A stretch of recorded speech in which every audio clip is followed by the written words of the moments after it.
n'hésitez pas à poser toutes vos questions à la fin et pendant le talk, sur le workshop, pardon, sur le chat et à la fin avec le professeur Poutka qui vous parlera d'IP. Et après l'introduction, j'ai fait. Allez, bon courage et bonne Merci. séance. Merci beaucoup, Karim.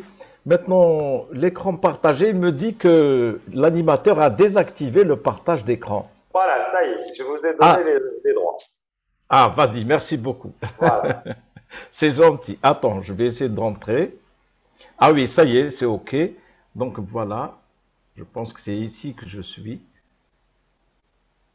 Qu'est-ce que c'est que ça? Ah oui, je partage la présentation directement. Voilà, c'est bon? Très, très bien. Ça y est. Allô. OK, allez, je vais mettre plein écran d'abord.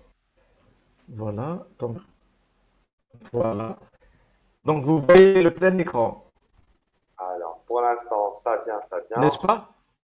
Mazel, m'a dit le plein écran. Bon, on voit, hein, déjà, on voit le PDF. Voilà, c'est bon, on a le plein écran. Ça y est, nickel. Oui, oui, oui, c'est justement c'est en PDF parce que c'est plus pratique que le Oui, oui, bien PowerPoint sûr. pour les Voilà, présentations à distance. exact. Voilà. Là, on a tout. C'est bon, Alors, vous êtes bon. Bon courage. donc, merci beaucoup. Donc, s'il y a un pépin quelconque technique, vous m'informez. Si l'image part ou si la voix n'est plus là, etc. Donc, je suis Ahmed Boubacar, je suis professeur à l'École nationale polytechnique. Je suis de formation ingénieur en électrotechnique de la même école et j'ai soutenu une thèse de doctorat en technique de la haute tension dans le domaine du génie électrique à l'École polytechnique de Varsovie en 1979. J'ai réintégré l'école à cette période-là. Je me suis occupé du laboratoire de tension de l'école, la mise en marche, etc. Et depuis le temps, je suis toujours à l'école. J'espère que je vais bientôt me décider à aller à la retraite. Mais je n'ai pas encore fait, je n'ai pas eu ce courage-là. Donc, pour avoir toutes les références, etc. Et c'est valable pour tout ce qui est inclus comme lien hypertexte dans la communication. Il suffit de cliquer. Par exemple, ici, je clique et vous allez être reconduit sur ma page, on dit en anglais my home page. Donc, vous allez trouver tous les détails, où est-ce que je suis né, qu'est-ce que j'ai fait, etc., etc. Donc, on va pas perdre beaucoup de temps là-dessus. Dans le domaine de la propriété intellectuelle, c'est depuis les années 90, début 90, que j'ai commencé à enseigner cela à l'École nationale polytechnique. Mais je m'intéressais beaucoup plus à la normalisation. Et depuis, j'enseigne alors la propriété intellectuelle, la normalisation, la métrologie légale dans le cadre de mon rattachement au département de génie industriel et la partie technique de la haute tension, encadrement, etc., en graduation, en post-graduation, c'est en électrotechnique. Voilà. J'ai participé en début des années 2000, l'Organisation mondiale de la propriété intellectuelle a ouvert la formation à distance et grâce à l'Entre-Tête, j'ai été inclus et j'ai un certificat de l'Académie de l'OMPI en ce temps-là. Et ensuite, avec le CLDP, c'est le Commerce Law Development Programme du ministère du Commerce américain. C'est à partir du début des années 2000 qu'on a commencé.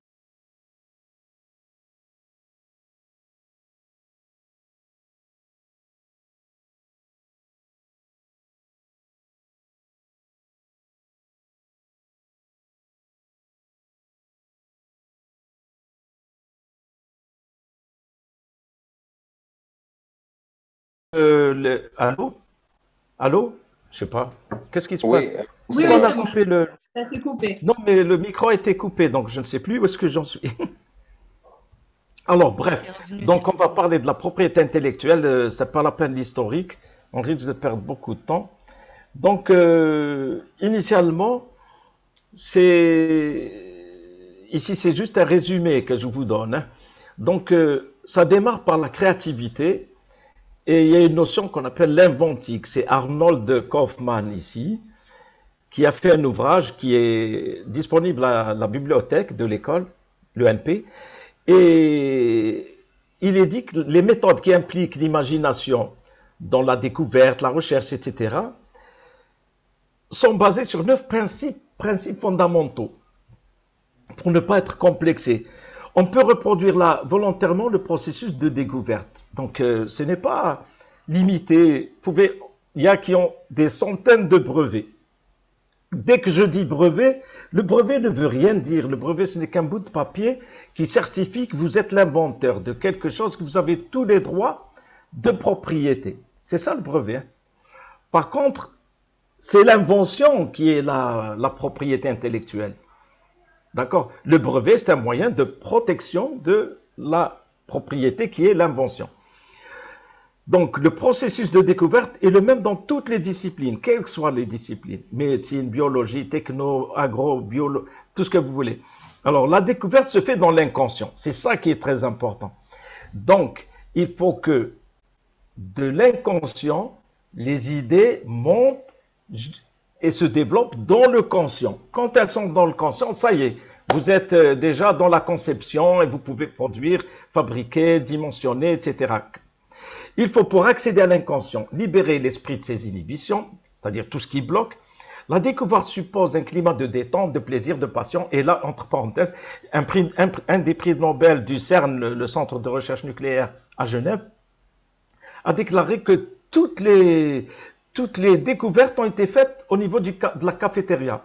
Ils ont une excellente cafétéria qui a une grande baie vitrée qui donne sur une pelouse extraordinaire. Et on peut se mettre sur le gazon et discuter. Et c'est là qu'il a fait ces découvertes-là. Les découvertes ne sont pas faites obligatoirement par les experts.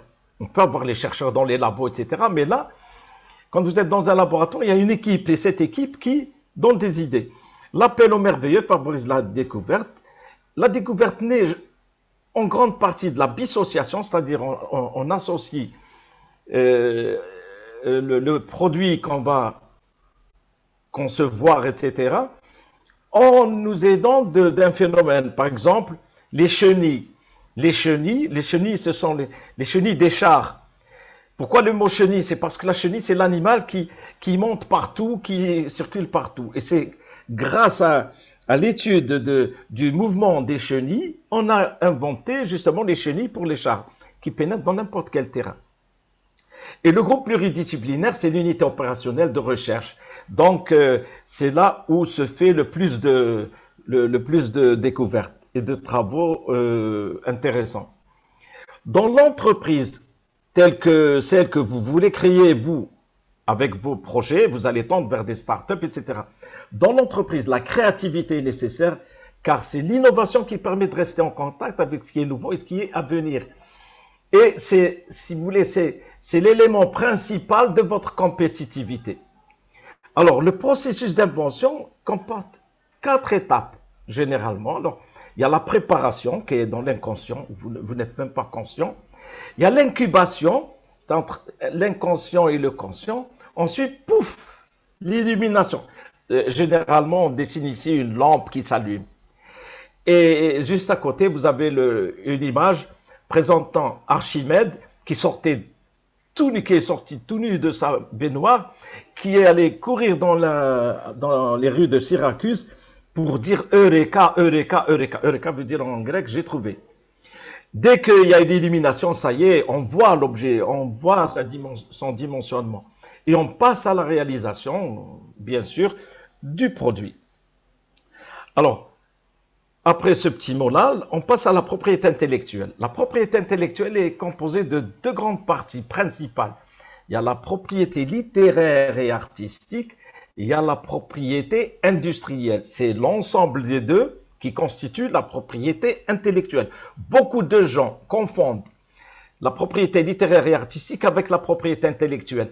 Et ils créent une nouvelle propriété qu'on appelle propriété industrielle. Elle est unique, la propriété intellectuelle. Elle n'est pas bicéphale, ou là, comme on dit.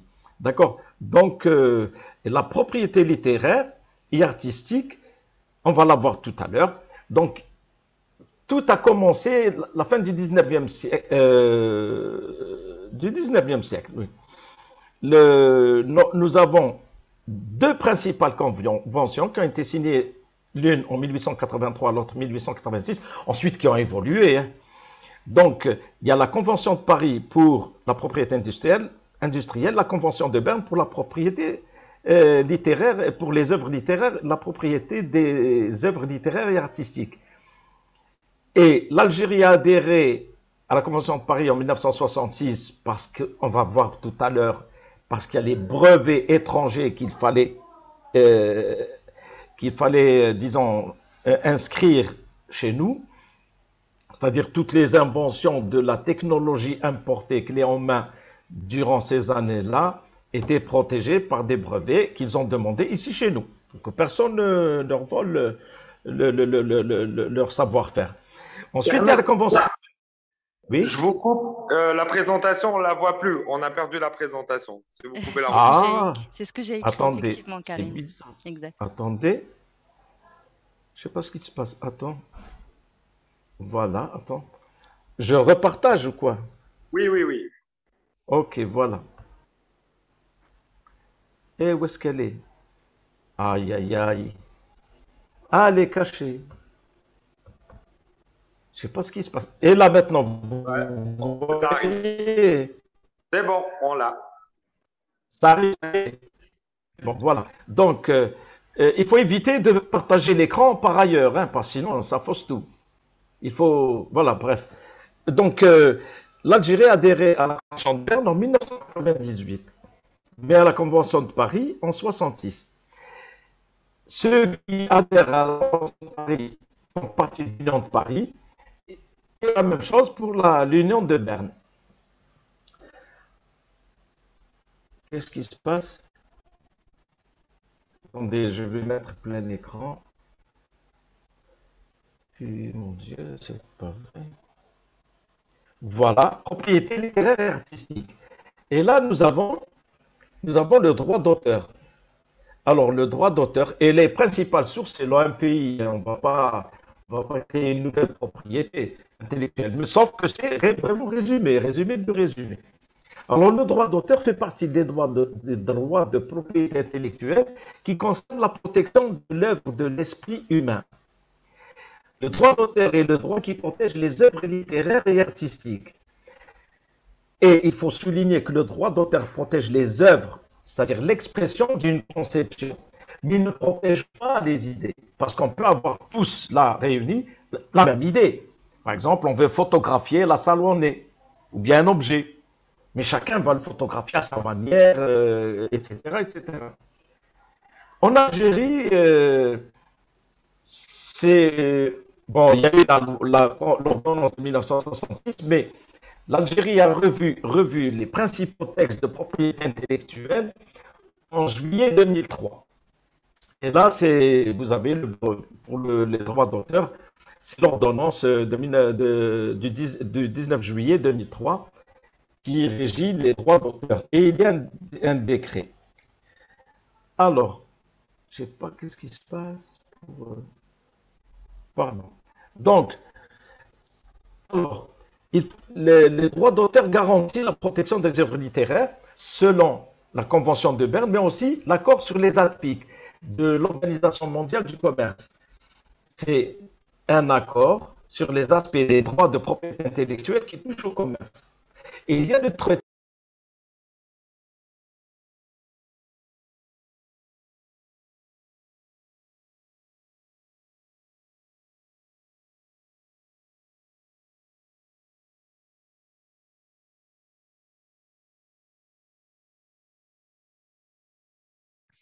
Allô?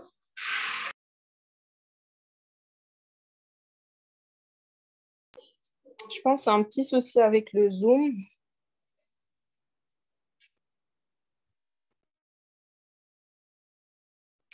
On vous entend pas.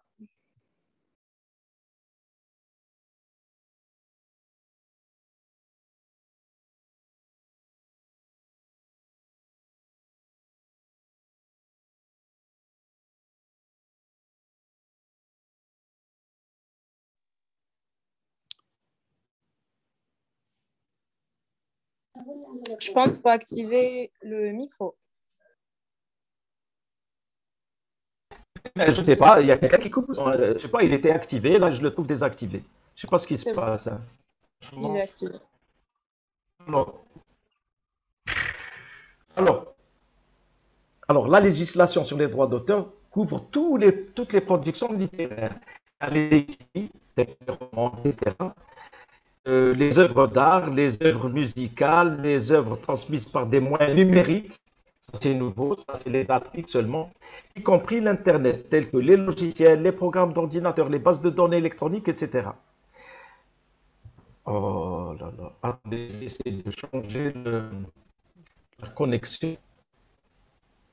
Et... je sais pas.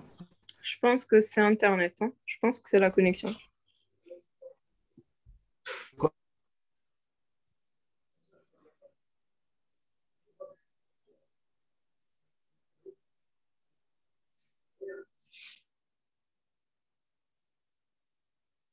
Oui, je pense que c'est un problème d'Internet.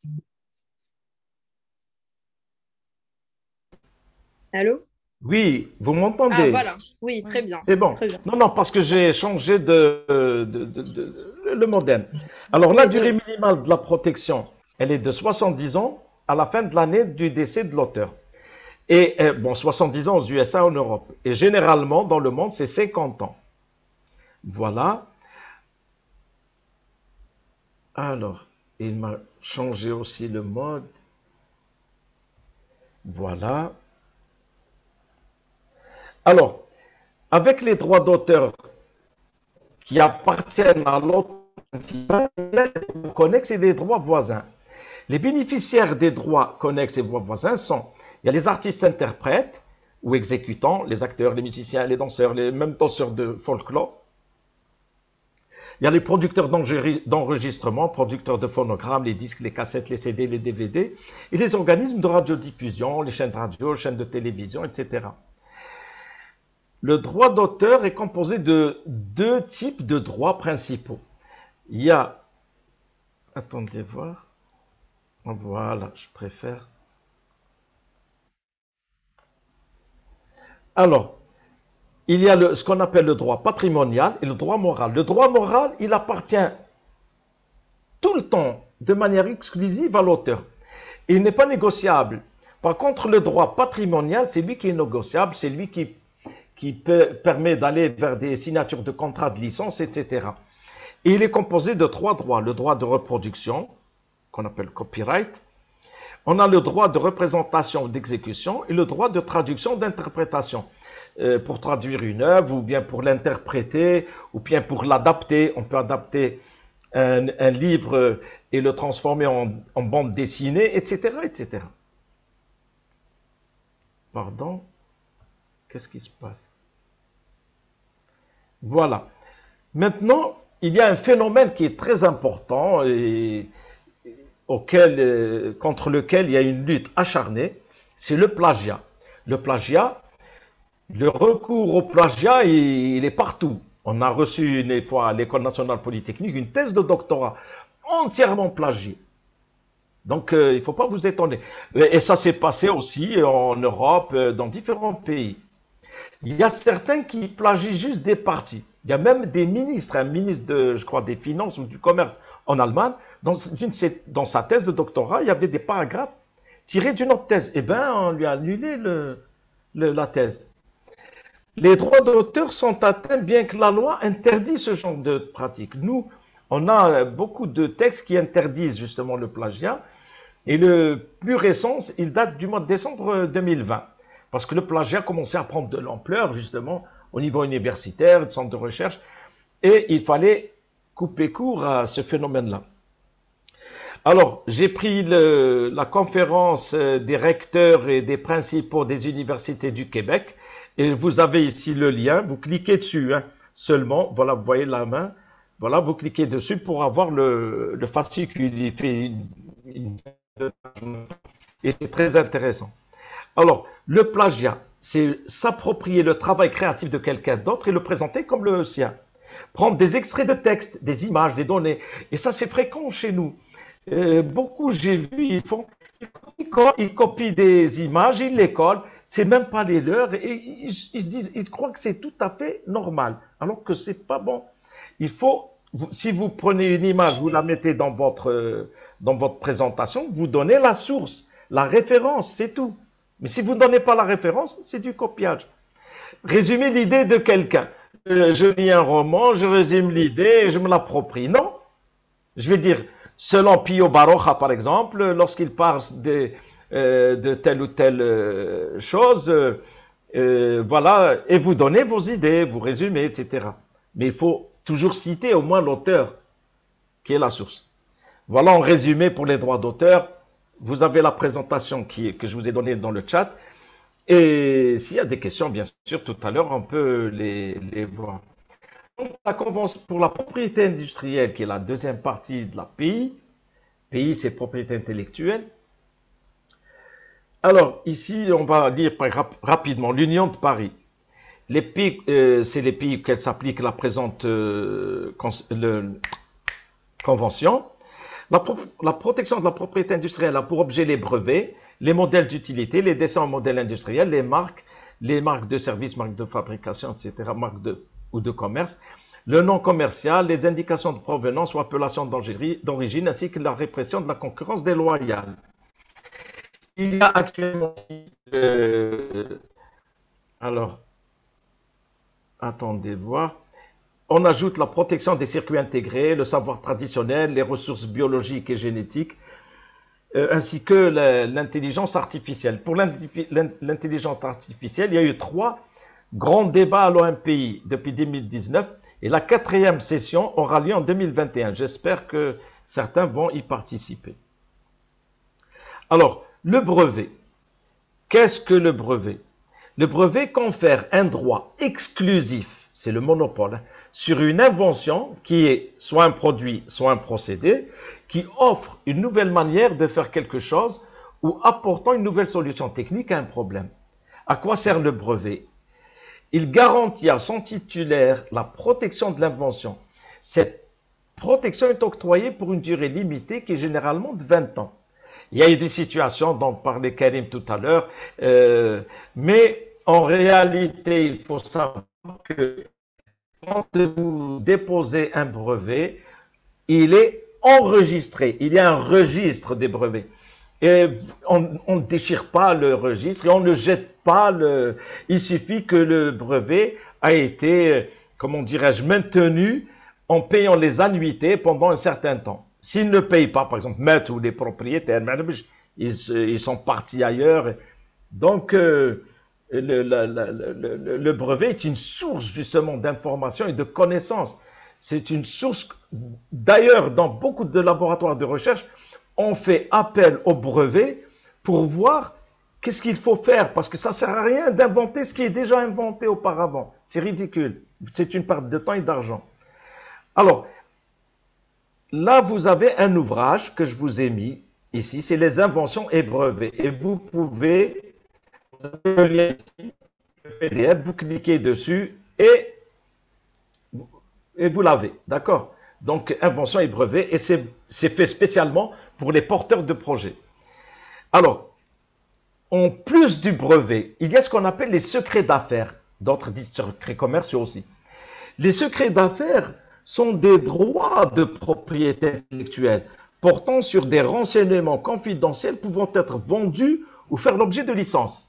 D'accord? Donc, les secrets d'affaires, si vous n'avez pas une invention, mais quelque chose de commercialement très important, vous pouvez faire inclure un secret d'affaires et tous ceux qui ont un secret d'affaires signent un contrat de non-divulgation avec le propriétaire.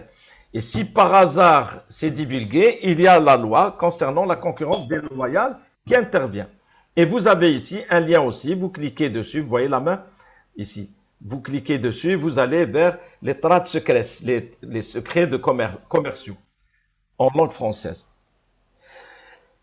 Alors, une invention est protégée par un brevet lorsqu'elle est nouvelle, originale, résultant d'une activité inventive et étant susceptible d'application industrielle. Donc, si vous avez vos projets, si vous voyez que c'est nouveau et c'est original, bon, j'imagine que maintenant, ça résulte d'une activité inventive. J'imagine que c'est le cas. Parce que vous n'allez pas, c'est pas quelque chose d'évident dans la nature que vous avez mis. Et qui est susceptible d'application industrielle. Et heureusement que c'est évident pour vous aussi.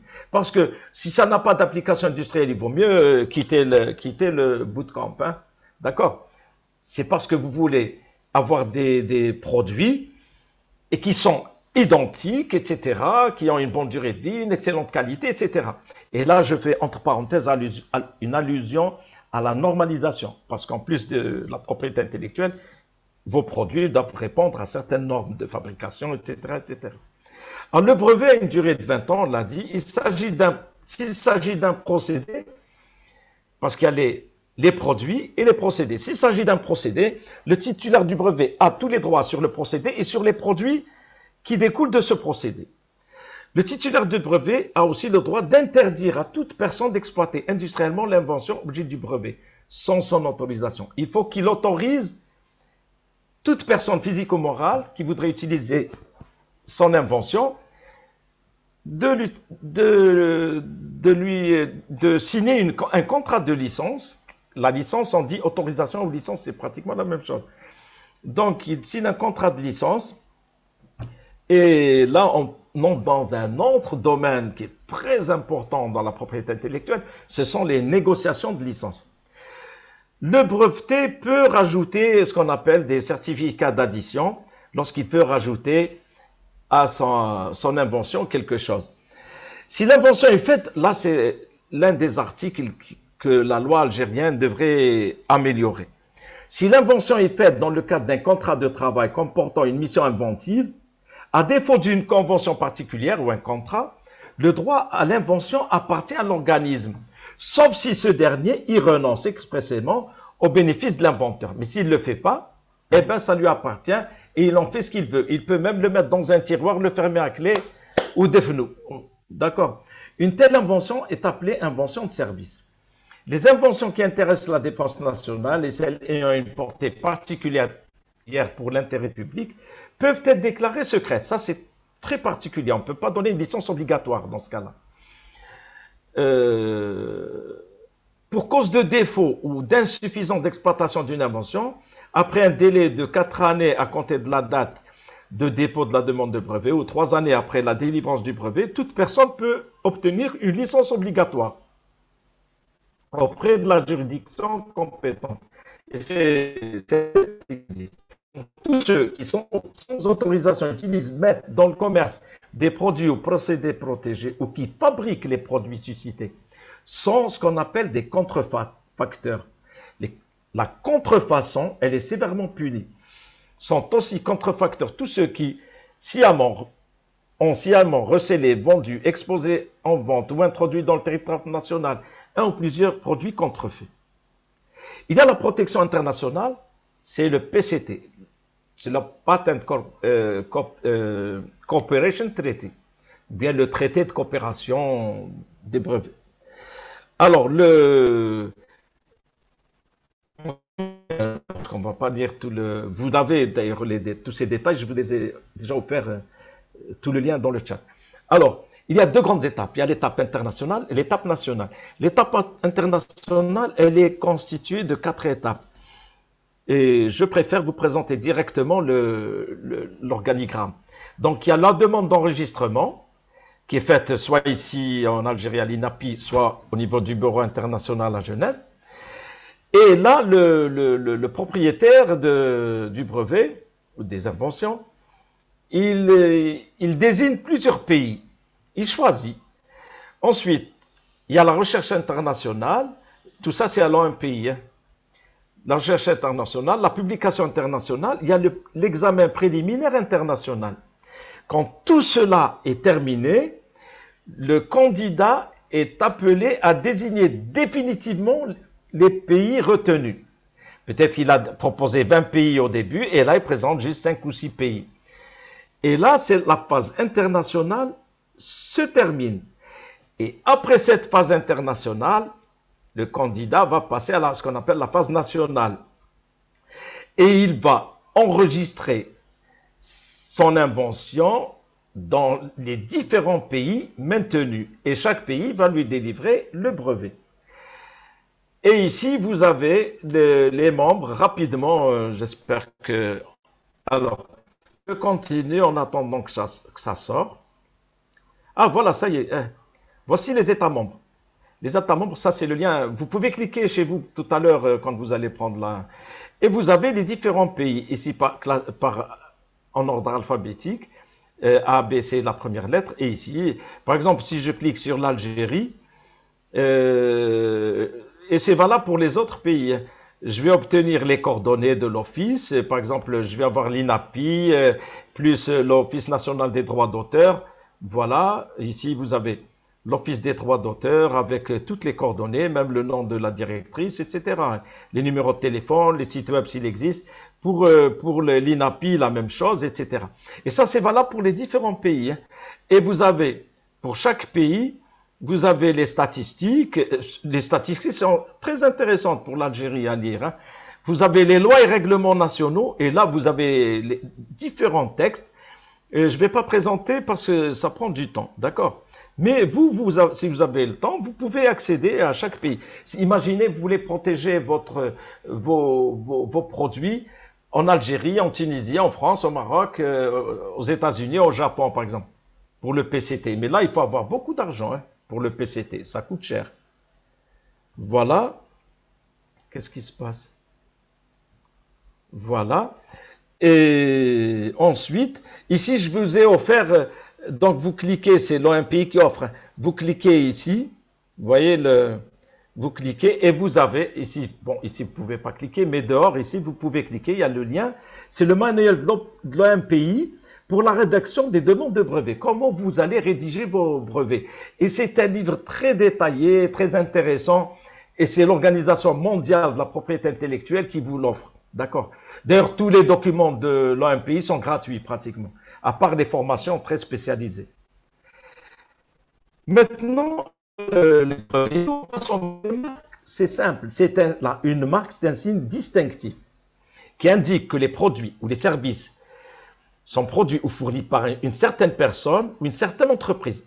C'est un signe de distinction entre des produits de même nature, mais qui sont fabriqués par deux entités différentes. Alors, sachez que la marque est très importante.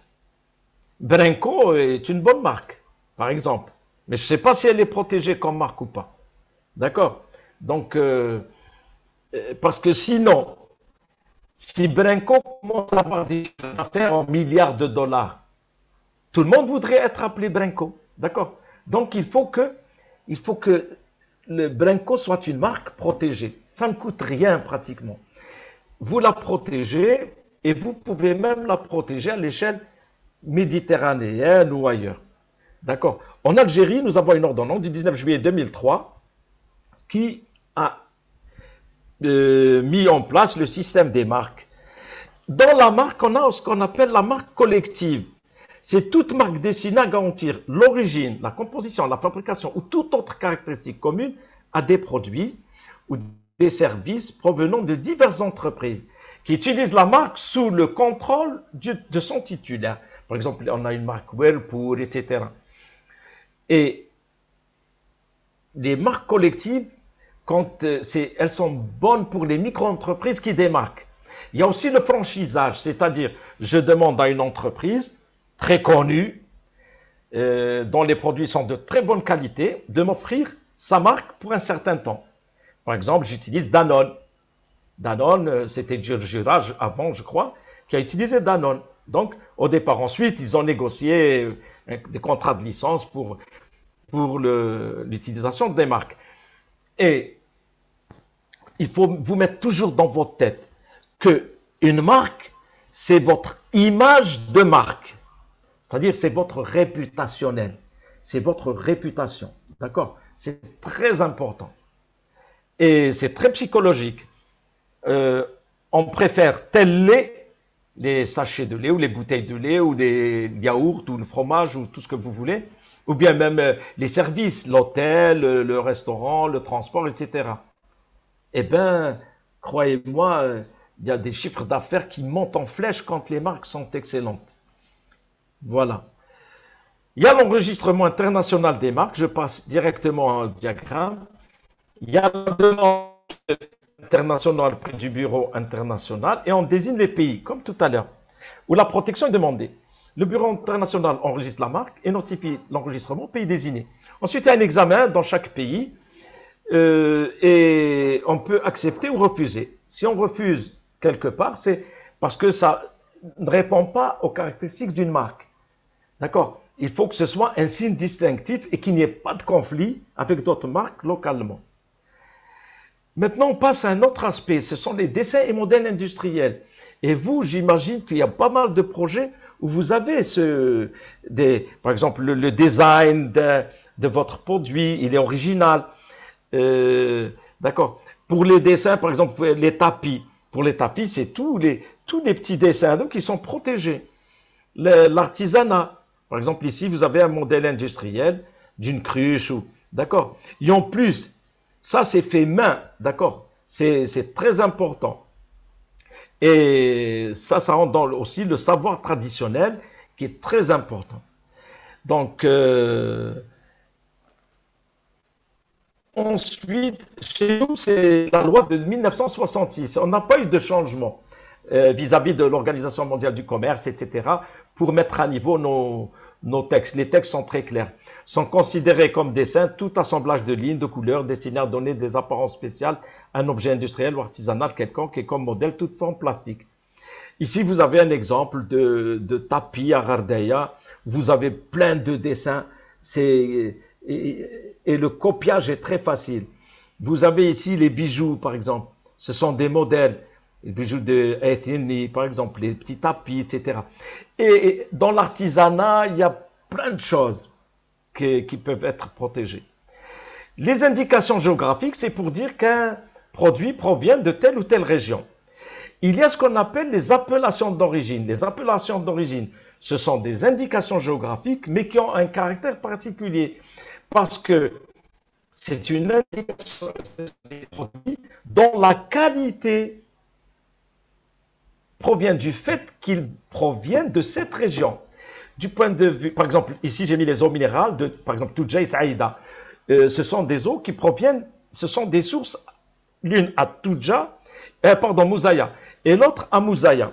Surtout que ce sont des eaux excellentes, surtout Moussaïa. Moussaïa est excellente pour évacuer les microlithiases des reins. C'est un médicament en plus, Moussaïa. Voilà. Ensuite, en dernier lieu, on voit la protection des obtentions végétales. Donc, les obtentions végétales, ce sont tous les végétaux qui peuvent être produits. Pardon, ici c'est la conférence. Voilà. Donc, il y a la protection des obtentions végétales et il y a la protection des variétés du produit phytosanitaire. Et là, vous avez ici le lien de l'OMPI et la FAO. Et ici, vous avez l'Union pour la protection des obtentions végétales. Et ici, vous avez les avantages qu'ont les obtenteurs de végétaux. D'accord? Donc, je continue rapidement. En dernier lieu, nous avons la concurrence déloyale. Alors, les actes susceptibles de causer une confusion, par exemple l'utilisation d'un logo ou d'un emballage semblable à celui d'un concurrent, fabriquer un véhicule qui a la même forme que celui d'un concurrent. Il y a les actes de nature à induire les consommateurs en erreur ou de créer une fausse impression. Par exemple, déclarer qu'un produit importé est de moindre qualité qu'un produit local. Les actes de nature à discréditer les concurrents. Le fait de discréditer ou de dénigrer est généralement défini comme toute allégation fausse concernant un concurrent et susceptible de porter atteinte à sa notoriété commerciale. Et là, on touche à son réputationnel.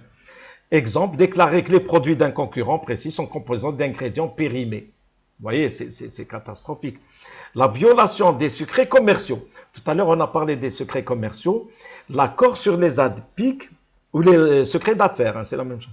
L'accord sur les ADPIC contient une description prescrite des renseignements non divulgués afin d'en protéger les détenteurs contre la concurrence déloyale. Par exemple, divulguer la formule d'un parfum qui est maintenue secrète et quelqu'un l'a divulguée en ayant signé un contrat de non-divulgation. Hein. Donc là, les tribunaux interviennent et il y a des sanctions, il y a beaucoup de choses. Parce que là, pour que la firme puisse remettre, ou bien même pour les autres cas, pour lutter contre cette concurrence déloyale, il faut payer énormément de publicité, faire des déclarations, écrire dans les journaux, comprennent qu'il y a une erreur. Donc, il y a le fait de vous dites parasitisme. On profite des acquis d'un concurrent. Utiliser une marque très connue pour laquelle la protection est tombée en déchéance. Par exemple, je donne toujours l'exemple de Frigidaire. Frigidaire, c'était une marque, il y a je sais plus, il y a 70 ans ou 80 ans. C'est une marque qui désignait les réfrigérateurs. Et comme les gens disent frigidaire, frigidaire, frigidaire, si quelqu'un fait la marque frigidaire, vous allez acheter un réfrigérateur, vous allez dire frigidaire. Oui, frigidaire. Voilà frigidaire. C'est écrit. Donc ça c'est ce qu'on appelle le parasitisme. Il y a la publicité aussi comparative. Par exemple, dire boire Hamoud Boualem, c'est comme boire Coca-Cola ou Pepsi-Cola ou je ne sais pas, ou bien d'autres marques. D'accord? Ça, c'est mauvais. Et ici, je vous donne juste quelques liens vers... Alors, vous avez l'OMPI, le WIPO, c'est l'OMPI en français. En anglais, c'est WIPO. World Intellectual Property Organization. D'accord? Donc, vous cliquez dessus et c'est très, très important comme source. Il y a l'INAPI et l'ONDA, l'Institut algérien de la propriété industrielle et l'Office national des droits d'auteur. Vous avez ici les liens, vous pouvez visiter directement. Et dans l'INAPI, la mise à jour du site, vous avez plein de choses qui sont utiles. Ici, j'ai trouvé, il y a 2 ou 3 jours, un ouvrage c'est un guide to intellectual property for startups. Ça a été fait en 2021. C'est quelques mois. Donc ici, vous avez le lien, vous pouvez cliquer dessus. Alors, ce qui est important, c'est ce qu'ils ont rajouté pour les droits d'auteur, pour encourager tout le monde à utiliser. Alors, the user is allowed to reproduce, distribute, adapt, translate, and publicly perform this publication, including for commercial purposes, même pour les buts commerciaux, without explicit permission. Vous n'avez pas besoin d'une permission, d'une autorisation explicite de l'OMPI, provided that the content is accompanied by an acknowledgement that WIPO is the source. Il suffit de dire que la source c'est l'OMPI, is the source and that it is clearly indicated if changes were made to the original content. Et s'il y a eu des changements dans le texte original ici, vous dites ça c'est nous qui le disons. C'est tout, c'est pas WIPO parce que ça devient un problème de responsabilité. Et je vous assure qu'il est excellent. J'ai jeté un coup d'œil sur ce guide-là. Et pour vous tous, c'est très intéressant. Il suffit de cliquer pour le télécharger. D'accord? Voilà, je clique et il va vous le montrer. Voilà, ça y est. Voilà, vous voyez? Donc c'est rapide et vous avez tout le document. Alors, là, je pense que je suis arrivé à terme, à la conclusion. Qu'est-ce qui se passe? Qu'est-ce que c'est que ça? Je ne sais plus où est-ce que j'en suis. Tiens. Voilà. Bien, donc voilà, j'arrive à la fin de l'exposé. Pour télécharger, je vous ai mis ici le lien. Si vous perdez le lien que je vous ai donné dans le chat, dans la présentation ici, cette présentation, elle est déjà dans SlideShare de LinkedIn et elle est dans ResearchGate comme présentation formation. Voilà. Et je vous remercie. Alors, merci beaucoup. Merci beaucoup pour la présentation. D'ailleurs, donc, si vous avez des questions, n'hésitez pas à les poser sur le chat. Déjà, la question qui se pose beaucoup, c'est est-ce que Monsieur Boubacar est mon papa? Donc, effectivement, Monsieur Boubacar est mon papa. Voilà. Ah, tiens, mais ça c'est... Tu n'es pas ma propriété intellectuelle. Tu es ma propriété biologique.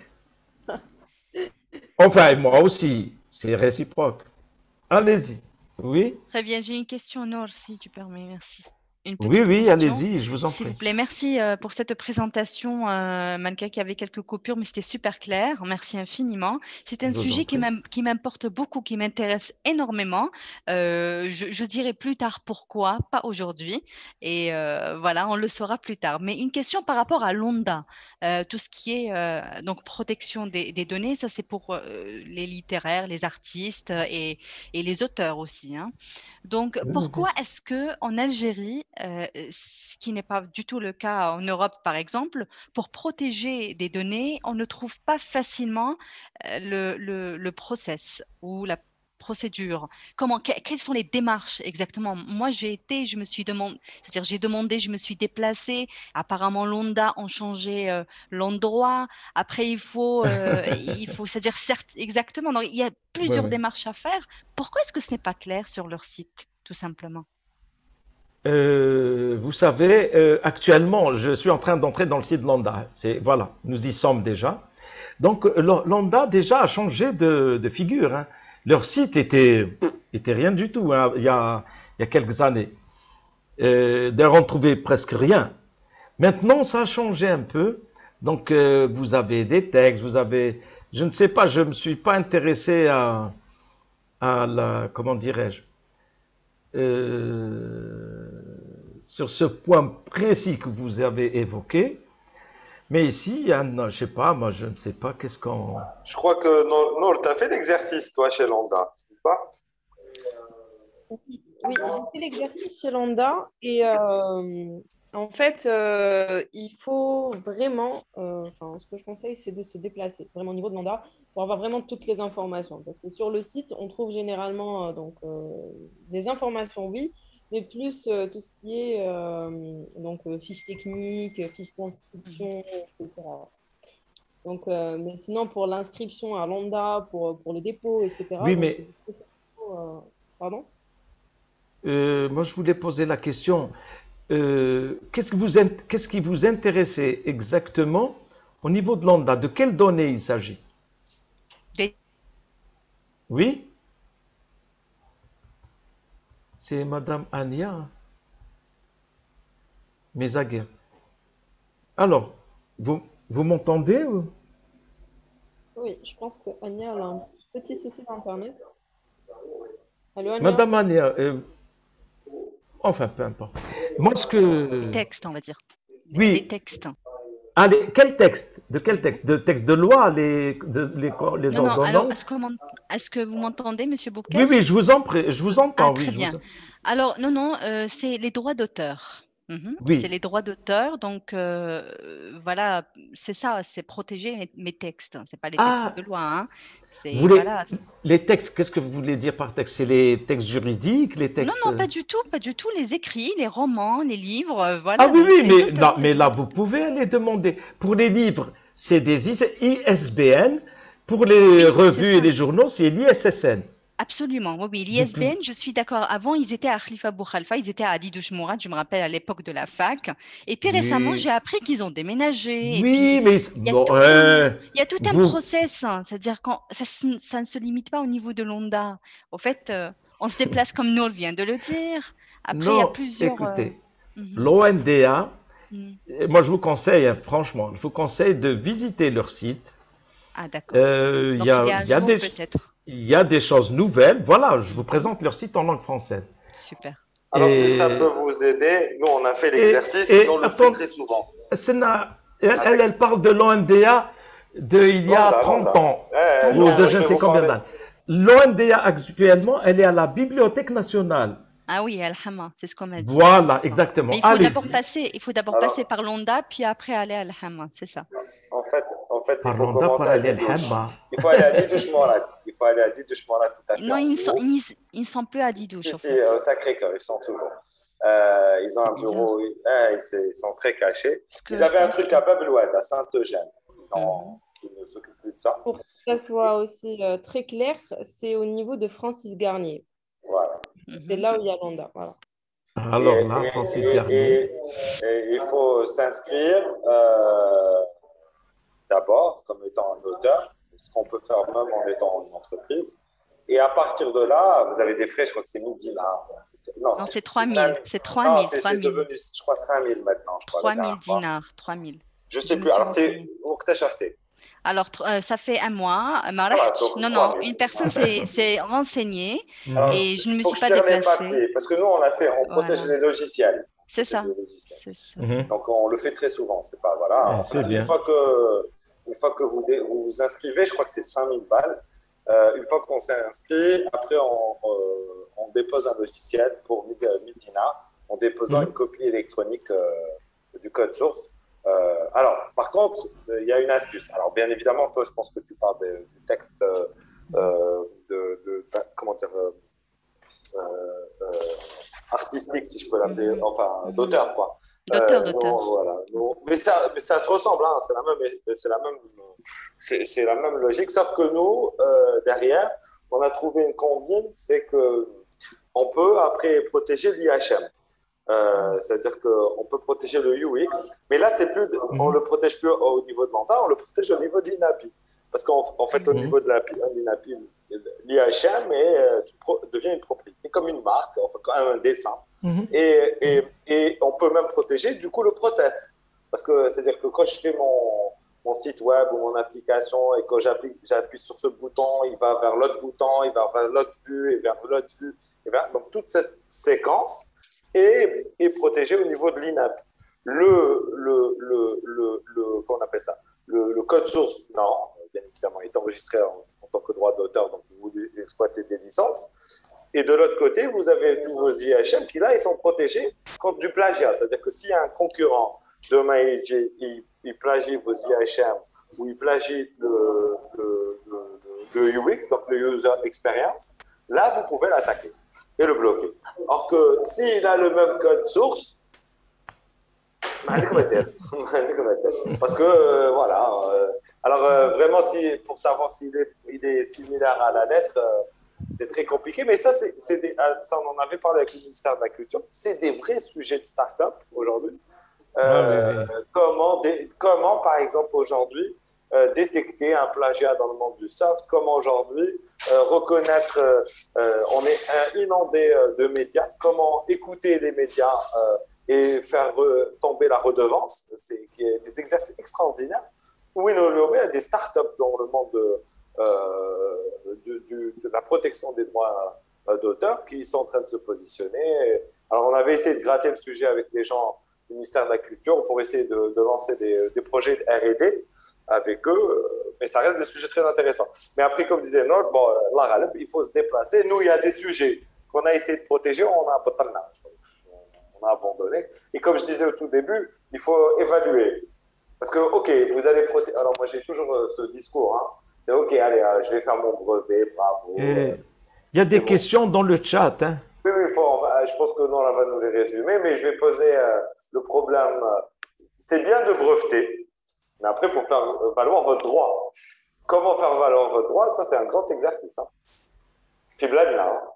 Oui, mais alors que ce soit les startups, les moyennes entreprises, même les très grosses entreprises, même les plus grands groupes au monde, il y a toujours ce qu'on appelle la veille. Il faut toujours qu'il y ait une cellule de veille qui est spécialisée rien que pour voir si quelqu'un n'utilise pas nos actifs de propriété intellectuelle et que nous ne transgressons pas aussi les droits de propriété des autres. Parce que ça crée des conflits énormes. Et il n'y a pas une police ou... D'accord. Donc, c'est à vous de veiller et voir si vos produits ne sont... Les produits protégés, bien sûr. S'ils ne sont pas protégés, vous n'avez aucune revendication à faire. Donc, si vos produits sont protégés, ou bien sont protégés même par un secret commercial ou un secret d'affaires, vous avez... Comment dirais-je? Vous avez la loi qui vous protège et vous pouvez déposer des plaintes contre tous ceux qui outrepassent les règles. Maintenant, il faut savoir que la protection est territoriale. C'est-à-dire, si vous faites une protection en Algérie, si le produit est piqué, produit ailleurs, ça devient très, très compliqué. Là, on fait appel aux traités, on fait appel aux conventions entre les États, etc., etc. Bien sûr, les membres de l'OMC, bien sûr, ils ont des avantages. C'est l'ADPIC. Donc, l'ADPIC permet justement de baliser et de voir comment on protège. Mais il y a des conflits énormes en ce qui concerne l'utilisation des brevets, etc. Et les licences, etc. D'accord? D'ailleurs, des fois, ça fait des guerres entre laboratoires, entre chercheurs, etc. D'accord? Voilà. Alors, donc, je pense qu'on va répondre déjà aux questions qui sont sur le chat. Oui, oui. Il y a Tofer Mourdes qui dit lorsque vous trouvez un autre moyen pour synthétiser un produit qui existe, est-ce qu'on peut obtenir le brevet? Vous faites quoi? Lorsque vous trouvez un autre moyen pour synthétiser un produit qui existe déjà, est-ce qu'on peut obtenir le brevet? C'est beaucoup plus proche de la contrefaçon que... D'accord. Euh, Par contre, il y a ce qu'on appelle le reverse engineering. C'est très complexe.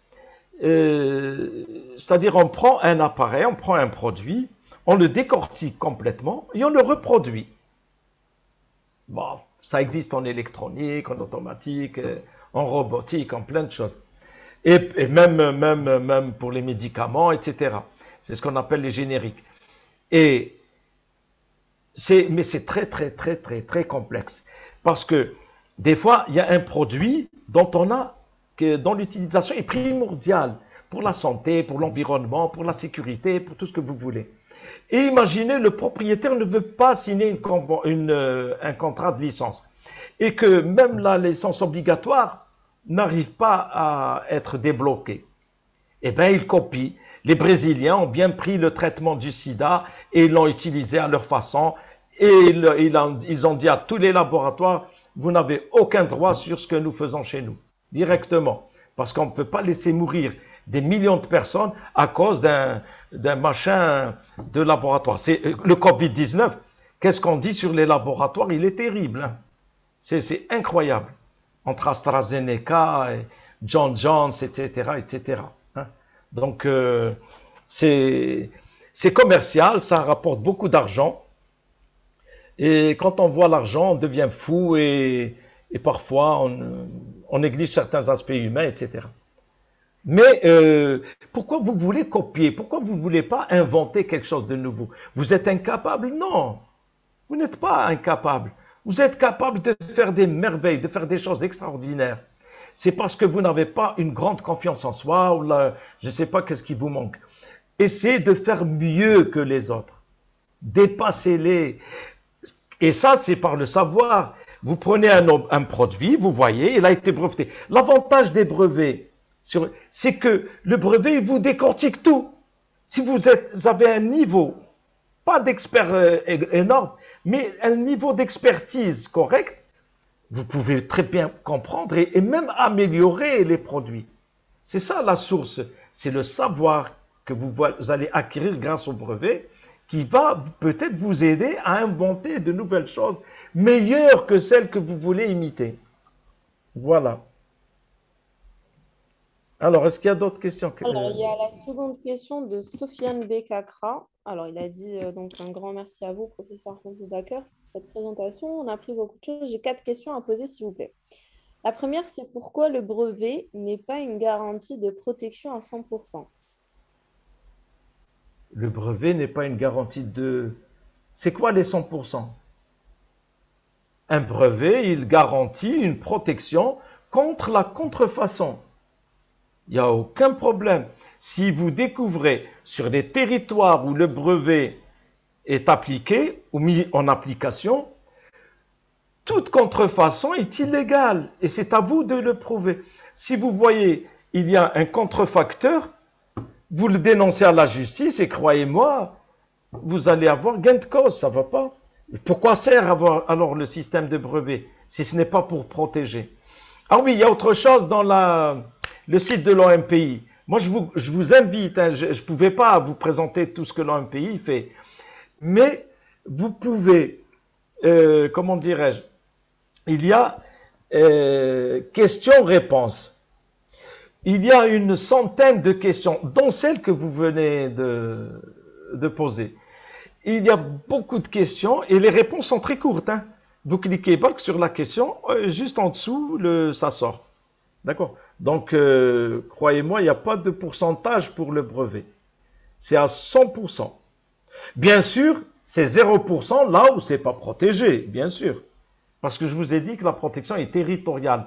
Et c'est pour cela, si vous jugez, par exemple, que vous devez protéger dans les pays où vous avez beaucoup de concurrents, faites-le par le biais du PCT. Ça coûte relativement cher, mais il y a des organismes qui soutiennent les jeunes entreprises, les micro-entreprises, à payer les PCT. Il y a même une association à l'échelle internationale, dont j'ai oublié le nom du président, quand j'étais moins âgé que maintenant, je correspondais, mais ensuite j'ai laissé.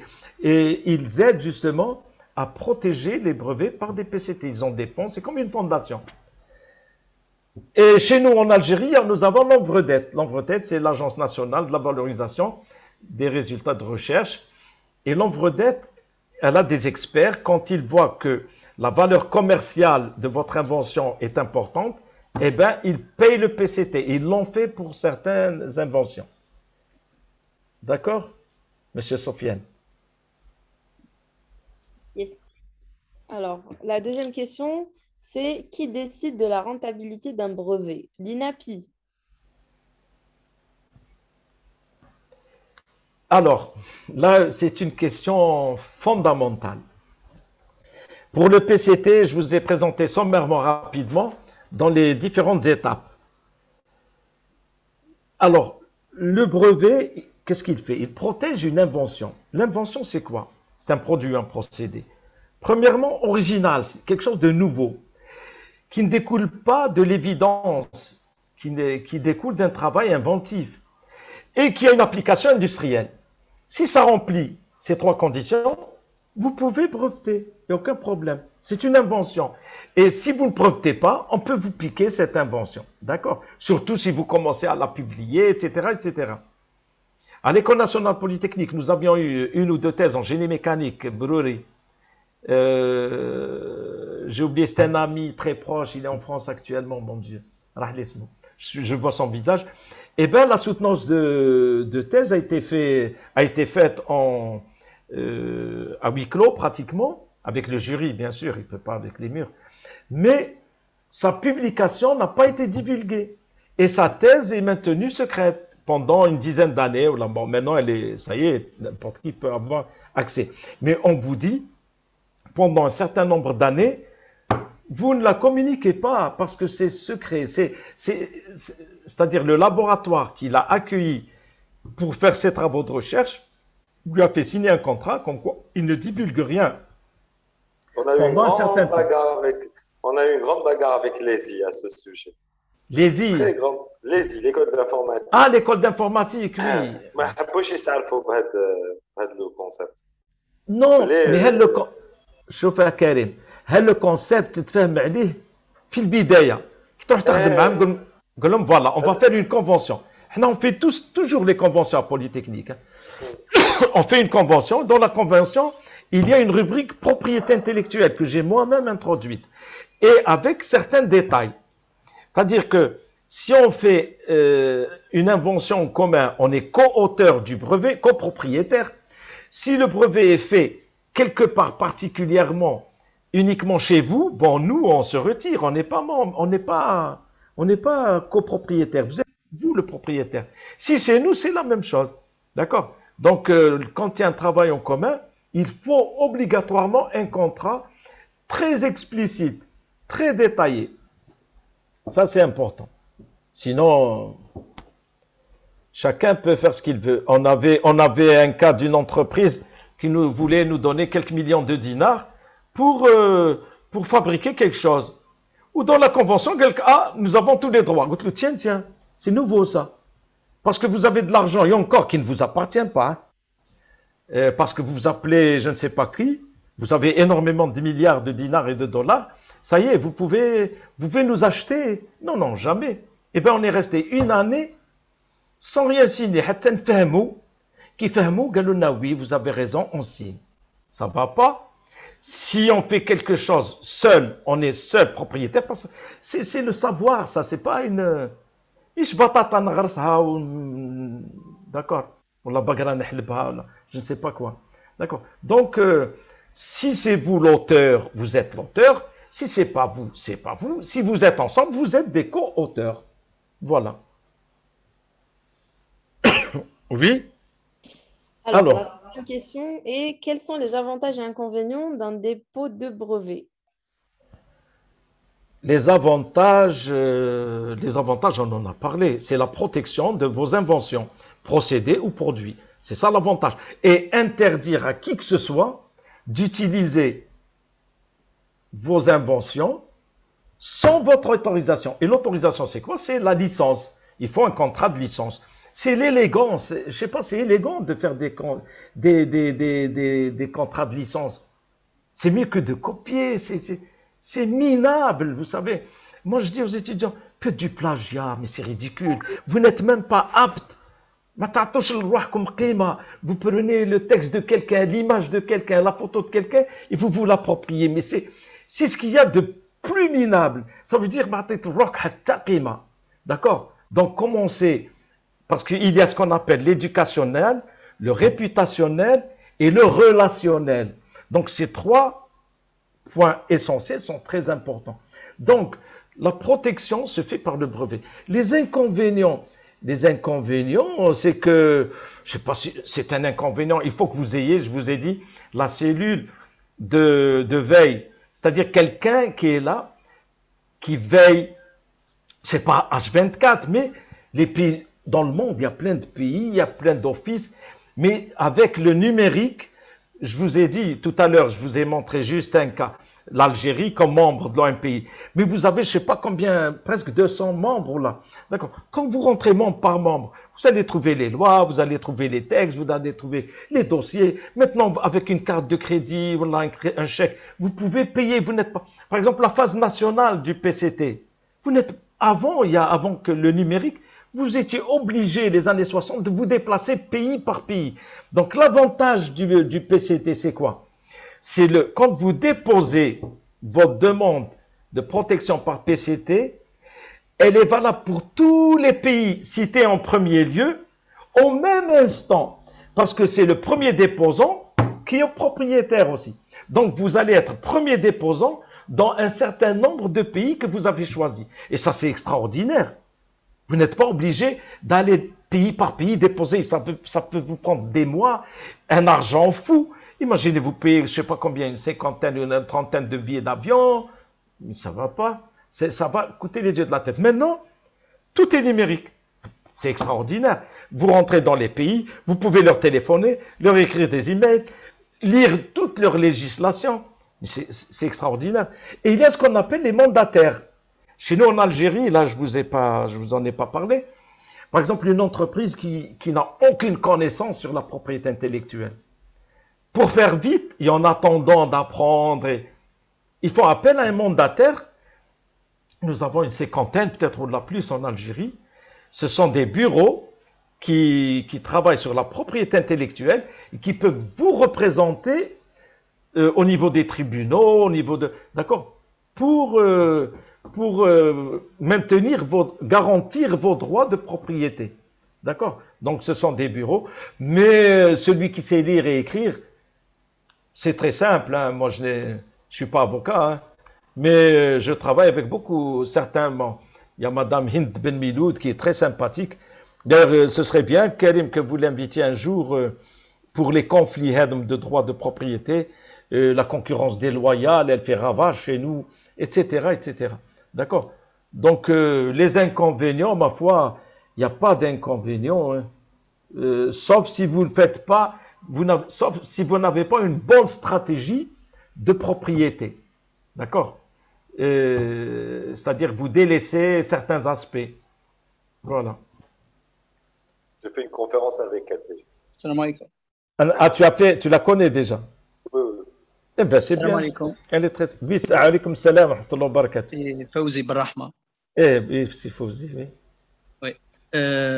You are talking about patent, yeah? So let's say, for Yes. example, that I have patent already, yeah, but I have a national patent here in Algeria. Yeah. Don't you think that it's quite difficult to get an international patent? And if I Yes, have it here in Algeria, am I going to be protected from someone else in another country? yes, okay. You may use the PCT, the Patent Cooperation Treaty, first of all. If you have only another country than Algeria where you want to protect your invention, you may directly ask them how to proceed, or to see the best way is to visit. Attendez une seconde. Juste une seconde. Alors, voyez pour. Just make it easier, yeah? Let's say Oui, that I oui. have international patent. Am I going to be protected from the other countries? Non, non, non, non. Alors, je vous le dis en français, c'est plus simple pour moi. Ah. Si vous avez un brevet ici en Algérie, Ça. et si vous avez le brevet uniquement en Algérie, Okay. vous n'avez pas déposé de brevet en Tunisie, en Égypte, au Liban, en France, ailleurs. D'accord? Mhm.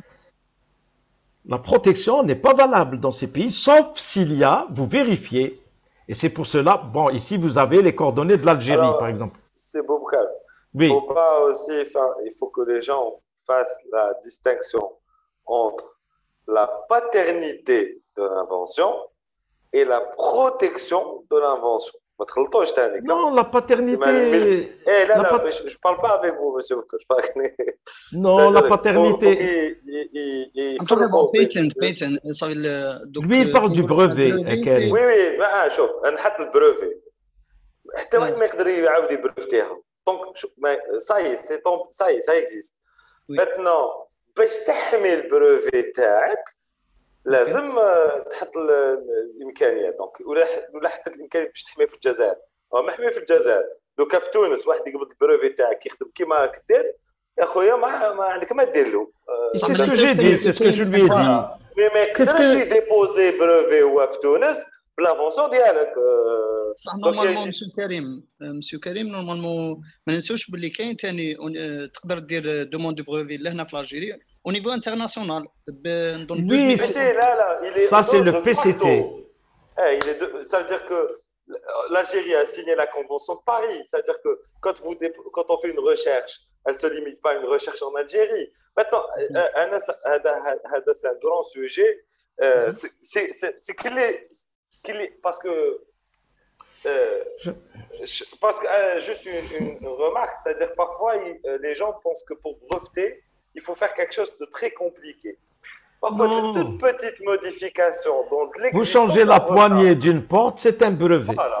Oui, c'est j'ai pas déjà un problème. J'ai déjà un brevet, donc c'est pour ça que je suis en train Chauffe. de... Chauffe. Le brevet, en réalité, on revient à l'invention. On dit une invention peut être protégée si elle est originale et nouvelle. Ça ne veut pas dire originelle في واد الحراش ولا. C'est original à l'échelle mondiale. D'accord? Il faut que Oui. ce soit quelque chose de nouveau. Maintenant, la protection, elle est territoriale. Pour aller à plusieurs territoires, on utilise le PCT. C'est la Convention internationale. Très D'accord? bien. Très bien. Voilà un peu. Donc, vous, si vous avez des concurrents en Tunisie, ou là, je ne sais pas dans quel pays vous voulez, vous pouvez déposer votre brevet, votre invention plutôt, vous pouvez aller la breveter en Tunisie. Il y a qui brevettent comme ça leurs produits. Et l'essentiel, vous rentrez, par exemple ici, vous avez État membre. Allez rapidement, État membre. Voilà, attends, vous êtes en train de voir, Eric. Oui. Ça. État membre, on va aller à Tunisie. Voilà la Tunisie.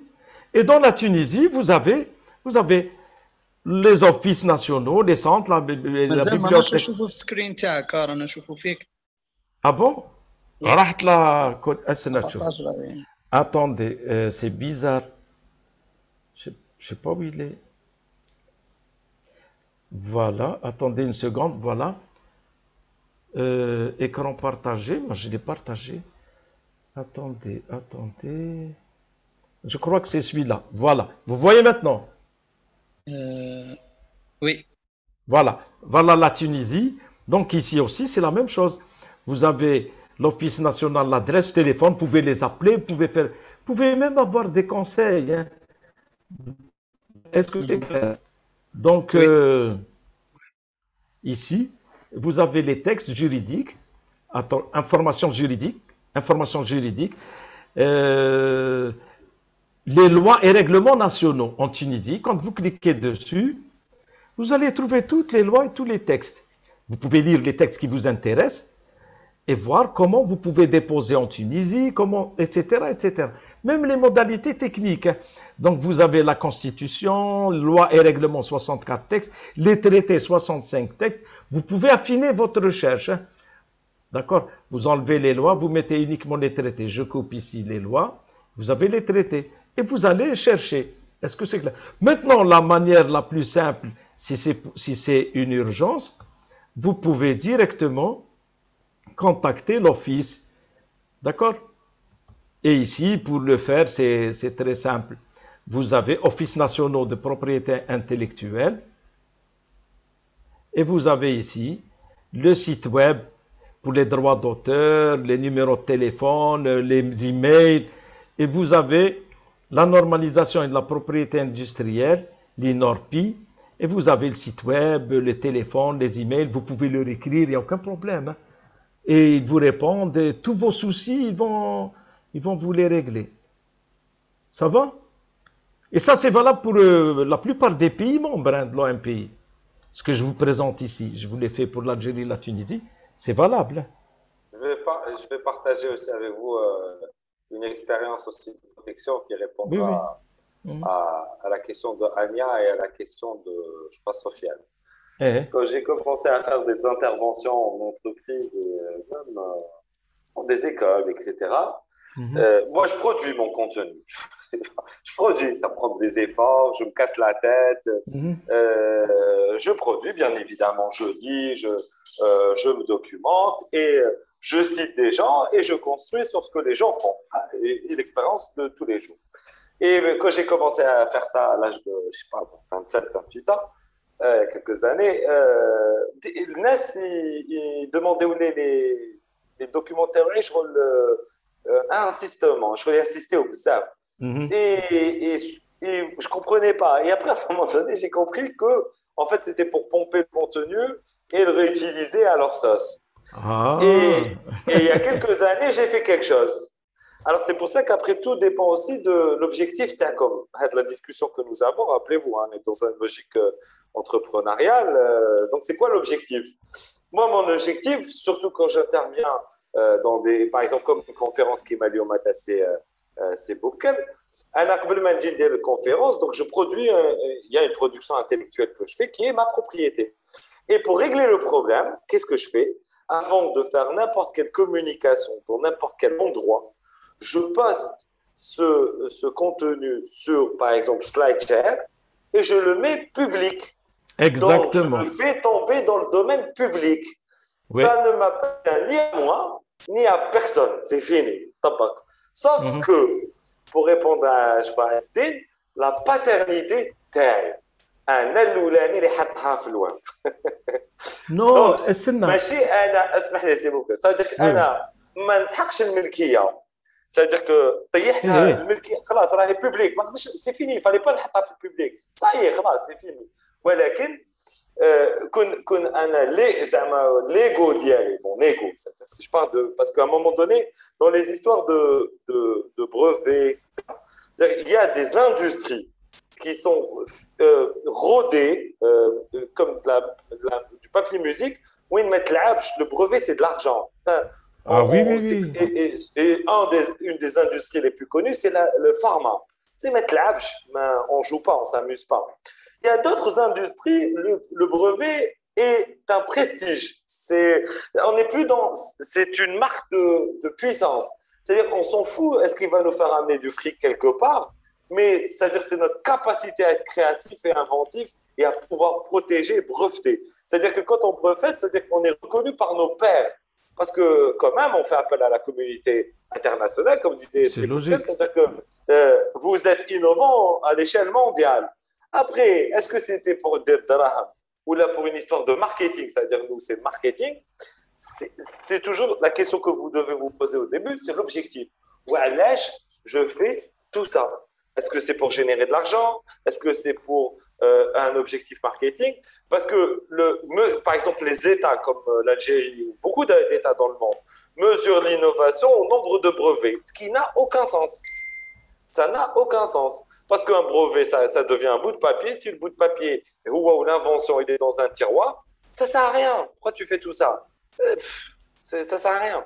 Donc, aujourd'hui, c'est-à-dire que quand vous rentrez dans cette démarche de brevet, c'est qu'il y a vraiment derrière un objectif qui, nous, on l'espère dans une logique entrepreneuriale, qui est un objectif économique. C'est-à-dire que quelque part, on va générer de la valeur pour l'entreprise. Alors, moi, je le dis très souvent aux start-upers, si vous pouvez breveter quelque chose, faites-le. On s'en fout si ça va vous faire rentrer de l'argent ou pas tout de suite, mais ce qui est sûr, dans la valorisation de l'entreprise, le brevet va avoir de la valeur. Donc, si demain, vous avez des investisseurs en face de vous, le brevet, تحطه فوق الطابله وتهضروا به. للرغم ان ما بالك هذيك لافونسيون مازال ما جوزتهاش à une échelle industrielle. Mazal, vous n'êtes pas en train de consommer de votre brevet à une échelle de production. Mais si demain vous vendez des parts ou vous vendez votre entreprise, vos brevets ont de la valeur. Il se peut que vous vous faites racheter juste à cause du brevet, comme ce fut le cas pour l'histoire de Efcon, de Cevital. C'est toute une histoire autour du brevet qui est autour de l'ultrafiltration de l'eau. Et on peut en parler pendant des heures à ce qui s'est passé. Donc c'est pour ça que je dis encore une fois, tout est dans l'objectif. Anna, par exemple, l'objectif, c'est je partage avec vous un effort intellectuel et je veux que personne l'utilise باش يقول انا اللي درته. Alors, انا شنو درت في الدومين بوبليك سي لي تاعي لي تاعو لي حتى واحد في الدومين بوبليك. Si demain واحد يقدر يجي يقول تاعي, on est capable d'aller chercher sur le web et de voir que c'était déjà tombé dans le domaine public et c'est pas tag, tout simplement. Donc c'est pour ça, c'était juste pour partager avec vous la démarche que j'avais eue, induite par une situation où je devais défendre ma propriété intellectuelle et où j'ai choisi, au lieu d'aller, je sais pas moi, déposer mes œuvres au niveau de l'ANDA, je les ai fait tomber dans le domaine public. J'ai été radical. Après, bon, ça c'est un mindset. Exact. Je crois qu'il y avait d'autres questions. Non. Ouais, après, il y a une question autour des tarifs, je crois. Ça, je pense que. Alors, c'est la question de Nawel qui dit professeur, avez-vous une idée sur les tarifs qu'on demande aux chercheurs pour avoir des brevets? J'ai pas bien entendu, hein. Parlez un peu fort. Professeur, avez-vous une idée sur le tarif qu'on demande aux chercheurs pour avoir des brevets? Ah, alors, généralement, il n'y a pas un tarif particulier, il y a ce qu'on appelle les annuités qui sont payées, quel que soit l'individu. On ne voit pas ce qu'il fait, d'accord. Il y a, au départ, les annuités ne sont pas fortes. Les annuités, c'est ce que vous devez payer annuellement pour maintenir le brevet, pour maintenir l'enregistrement du brevet. Parce que voilà un des avantages pour Sofiane, c'est que si vous ne payez pas les frais d'enregistrement, il n'y a plus de brevet. Est-ce que c'est clair? C'est valable pour les autres, hein, les marques, etc. Donc, et le chercheur, généralement, comme l'invention, du point de vue commercial, etc., elle appartient à l'établissement. Bien sûr, la notoriété, comment dirais-je, l'auteur, parce que comme pour les droits d'auteur, il y a ce qu'on appelle le patrimonial et le moral. Le moral, c'est la propriété, c'est les inventeurs, les chercheurs, c'est pas l'établissement. Par contre, le commercial, le patrimonial, ça appartient à l'établissement. D'accord? Donc, généralement, les chercheurs ne doivent rien payer. C'est pas eux qui payent, c'est les centres de recherche qui payent. Maintenant, si c'est un individu à part, qui n'est rattaché à aucun organisme, lui, il doit payer lui-même. Est-ce que c'est clair? Donc, voilà un peu la différence. Actuellement, il y a la DGRSDT, la Direction Générale de la Recherche, qui assure certains frais. Mais ça demande beaucoup d'argent, surtout le PCT. Le PCT, c'est en milliards de centimes. D'accord? Donc, c'est pas donné à tout le monde. Si c'est pas un organisme qui s'en charge. Et avant d'aller vers le PCT, on fait d'abord chez nous une évaluation commerciale, internationale. Si on trouve que c'est vraiment rentable, bien sûr qu'on va faire le PCT. C'est rien les frais devant ce que va rapporter le produit. D'accord? Maintenant, si c'est un produit vital, tel qu'un vaccin, tel qu'un médicament, là, on ne lésine pas. Hein. Ça va? Et je rappelle aussi, Nawal, par exemple, si tu développes, par exemple, si tu utilises le labo de recherche de ton université pour développer quelque chose que tu voudrais breveter et oui, le labo n'est pas au courant, attention. Ah non, tu caches. Hein. Oui, alors ça c'est la réalité du terrain algérien et je pense que sur la planète, c'est pas qu'en Algérie. Nous, on connaît beaucoup de chercheurs qui les heures de travail, c'est de 8h à 17h. À partir de 17h, ils continuent à travailler dans leur labo, à développer des recherches de leur propre compte, si je peux l'appeler comme ça, et où ils peuvent développer, inventer ou découvrir des choses qui sont brevetables. Mais il faut faire très attention ou si le labo se rend compte, bien, déjà, il peut vous attaquer en justice, d'un côté. Et deuxièmement, si vous essayez de déposer le brevet ou même où peut-être ils peuvent casser votre brevet. Parce qu'ils ont la propriété, dès le moment où vous avez développé ça dans leur labo, sans les informer, ils sont en droit de demander au moins la co. C'est qui m'a coûté. Karim, maintenant on est en train de discuter de la propriété intellectuelle. Combien de chefs d'établissement, combien de directeurs de labo de recherche ont des notions de propriété intellectuelle? Très très peu, sinon personne. Donc, ils ne s'en occupent même pas. Écoute, moi, je donnais des cours de propriété intellectuelle au niveau d'un centre de recherche en nucléaire. Ils ont pas mal de brevets, mais ils ne les exploitent pas. Donc, c'est pour cela que notre loi, moi, je dis l'article 35 ou je ne sais pas combien, c'est la propriété. Si c'était explicite dans la loi que les royalties, voilà, les redevances sont partagées de telle et telle manière, de manière précise, fixée par la loi, tu verras le nombre de brevets qui vont sortir des labos de recherche et des universités. Parce que le chef d'établissement, il n'en a rien à foutre. Le directeur de laboratoire, ce qui l'intéresse, c'est les publications, les je ne sais pas quoi. Et voilà. Donc, par contre, s'ils se rendent compte qu'ils n'auront même plus besoin de leur salaire, ni de quoi que ce soit, et qu'ils peuvent même offrir de l'argent en plus à leur établissement, tu vas voir comment ça va évoluer. Aux États-Unis, moi j'étais en 2018, en novembre, à Tunis, parce que nous sommes en relation avec le CLDP, à l'UNP. CLDP, c'est Commerce Law Development Programme.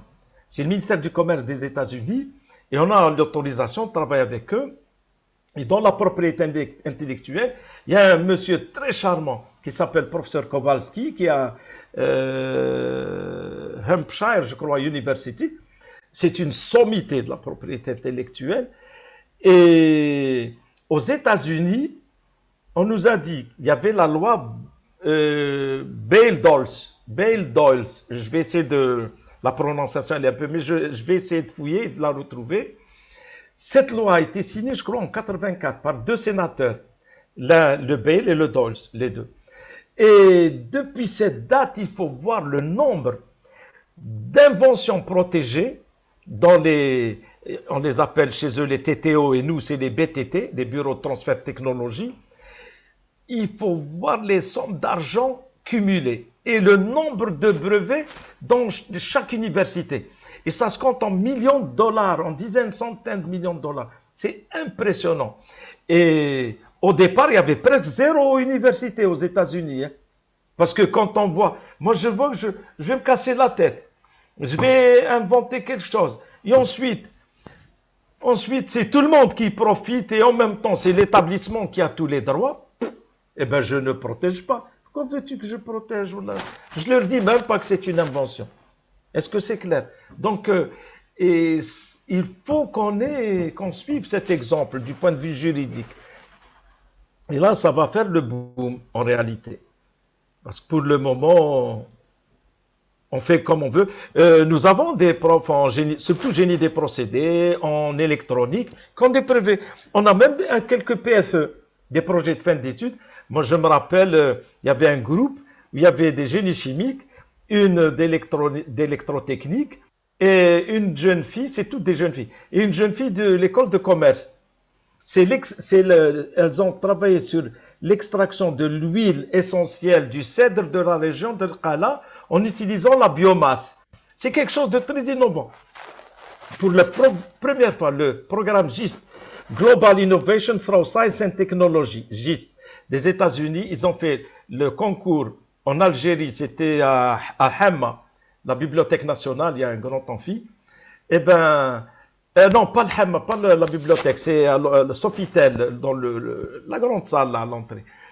Et le premier prix, c'était elles.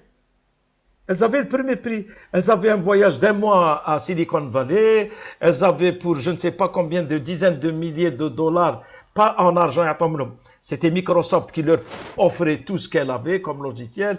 Elles ont été sélectionnées par les 50 top start-up pour un concours en Afrique du Sud, etc. Mais comme elles n'avaient pas, Brinco devait exister en ce temps. Elles seraient venues présenter leur projet, elles auraient fait une incubation et elles seraient une grande entreprise. Bon, elles se sont dispersées, à gauche, à droite. Donc c'était une expérience. Voilà le malheur. Et il y a des tas d'expériences comme ça. On avait organisé des séances, des gens brevetés qui amenaient leur brevet, on a fait dans l'amphi. Le hall de l'amphi Ouab Slam, là où il y a le grand hall. On a fait des expositions d'inventions extraordinaires. Eh bien, les pauvres n'arrivaient pas à créer leur entreprise. Maintenant, on a même un ministère pour les startups. C'est une grande évolution. Mais avant, on ne l'avait pas. Je parle il y a 25 ans. Là. On n'avait pas ça. Et les gens, il fallait qu'ils s'expatrient ailleurs. Et quand ils partent en France, là, au Canada, aux États-Unis, là, en Italie, au Japon, il y a qui sont même en Chine. Donc là, ils explosent. Hein. C'est incroyable. On a des inventeurs. Celui qui est venu dans l'amphi, il faut le voir en jean avec une chemisette. Milliardaire. Il a créé, j'ai oublié le nom, les chaussures de sport avec qui respirent. Karim Oumnia. Voilà. 94. Voilà. Et il est venu, il a fait l'exposé, c'était génial. C'était génial. هذوك شو عنده احمد وين كيفاش يعرفها هو دار لي صبابه لا مارك كلاشوز والناس ولات تهضر عليه باسكو بيونسي لبست الباسكيطه تاعو voilà Karim et c'est eux qui ont fondé le bon mais dommage moi je l'ai croisé la dernière fois à Paris dommage l'incubateur qu'il a créé en Algérie il n'est pas à l'image de ça. C'est dommage. Je sais pas. Ils essayent de faire des choses, mais dommage. C'est un Cubmi. Bon, Karim, il n'est pas là. C'est dommage. C'est dommage. Mais il n'y a pas que Karim, il y a plusieurs Karim.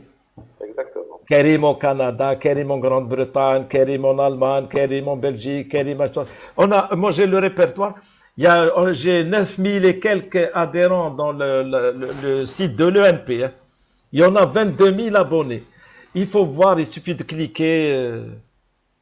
Et on voit les différentes entreprises, des startups hein, pratiquement, qui ont démarré, qui sont extraordinaires. Malheureusement, chez nous, nous on avait dit, on avait créé le Harraj Valley. Il y a beaucoup qui ont rigolé. Je lui dis, merde alors. Alors là, le meilleur des meilleurs, c'est le jeune Algérien de l'école polytechnique qui a fait tout le projet de Tennessee Valley. Tu te rends compte? Il y a 20 ans, mais c'est incroyable. Le nombre de prix qu'il a, c'est extraordinaire. Il est venu à l'école, il a fait une conférence, je crois, en 2006 ou 2007, parce qu'on fêtait la journée, célébrait la journée mondiale de l'environnement. Il a fait une présentation extraordinaire. Il n'y avait rien dans cette vallée, des petites fermes, etc. Maintenant, c'est des centrales, c'est des usines. Il faut voir, c'est incroyable. Un pôle technologique ultra moderne, Tennessee Valley.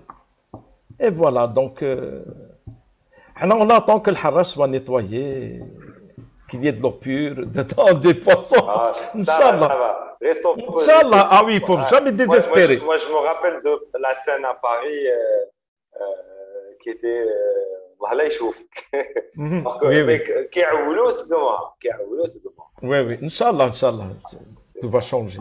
Voilà. Bah, je pense qu'on a fait le tour de la question. Encore Voilà, une fois, merci. merci. Comme ça, on va laisser nos challengers retrouver leur mentor pour cette dernière ligne droite et avancer sur les... Inch'Allah, moi je leur souhaite beaucoup de courage et de réussir. Et voilà. Merci beaucoup. Merci. Donc, je te laisse la parole. Merci. Vas-y. Allez, au plaisir. Au revoir.